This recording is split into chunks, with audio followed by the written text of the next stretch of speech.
ఆదిలాబాద్ పట్టణ వాసుల సమస్యలను పరిష్కరించే దిశగా అభివృద్ధి పనులు పూర్తి చేయాలని అధికారులను ఎమ్మెల్యే కోరారు.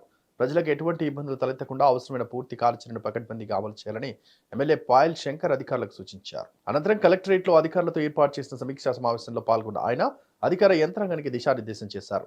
ఈ కార్యక్రమంలో మున్సిపల్ కమిషనర్తో పాటు అధికారులు, సిబ్బంది పాల్గొన్నారు. ఈ సందర్భంగా ఎమ్మెల్యే పాయల్ శంకర్ మాట్లాడుతూ పురపాలక అధికారులకు తన వంతుగా పూర్తి సహకారం అందిస్తారని, ప్రజలకు ఇబ్బంది పెట్టే విధంగా వ్యవహరిస్తే తగు చర్యలు తప్పని పేర్కొన్నారు. భారీ మొత్తంలో పెండింగ్ లో ఉన్న పన్నుల బకాయిలపై ప్రత్యేక దృష్టి సారించి వాటిని వసూలు చేయాలని అన్నారు. పట్టణంలోని విలీనమైన కాలనీలో నెలకొన్న సమస్యలను పరిష్కరించే దిశగా పకడ్బందీ చర్యలు చేపట్టాలని ఆదేశించారు. అదేవిధంగా స్థానికంగా నెలకొన్న ట్రాఫిక్ సమస్యపై సైతం దృష్టి కేంద్రీకరించాలని, పోలీస్ శాఖ సమన్వయంతో ట్రాఫిక్ ఇక్కట్లను దూరం చేయడానికి అవసరమైన చర్యలు తీసుకోవాలని సూచించారు.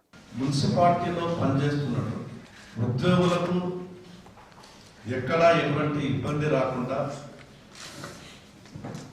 నేను వ్యక్తిగతంగా, అధికారికంగా మీకు ఎవరు ఎక్కడ ఎటువంటి ఏ ఒత్తిడి పెట్టినా ప్రజల కొరకు పనిచేస్తున్నప్పుడు నేను 100% మీకు మద్దతుగా, ప్రజలకు ఇబ్బంది కలిగేటటువంటి ఏ విషయమైనా, ప్రజలని ఇబ్బంది పెట్టే విషయం ఏదన్నా నా దృష్టికి వస్తే నేను 100% మీకు ఏ రకంగానైతే మద్దతుగా ఉంటాను. కానీ ప్రజలకు ఏదైనా అన్యాయం జరిగినా, ప్రజలకు ఏదైనా ఇబ్బంది జరిగితే ఆ విషయంలో ఎట్లుండాల్సి వస్తుందో మీ అందరికీ తెలుసు. అల్టిమేట్గా మనం అందరం కలిసి నలుగురికి ఆదిలాబాద్ ప్రజలకు మంచి చేయాలా, ఆ బాధ్యత టెంపరీగా మా మీద పెట్టిండు.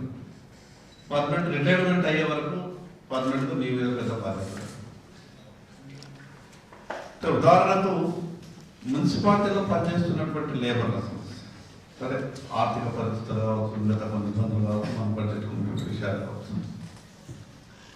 అది ఎట్టి పరిస్థితులలో ప్రతి 1వ తారీఖు లోపల లేదా 2వ తారీఖు కనీసం వాళ్ళకు జీతాలు వచ్చేటట్టు అది ఇంపార్టెంట్ మెయిన్ ప్రణాళిక జరుగుతుంది. నగర నడిబొట్టున అంత పెద్ద హోర్డింగ్ వితౌట్ పర్మిషన్ వాళ్ళకు పెట్టేంత ధైర్యం ఎక్కడికి వెళ్ళిస్తుంది.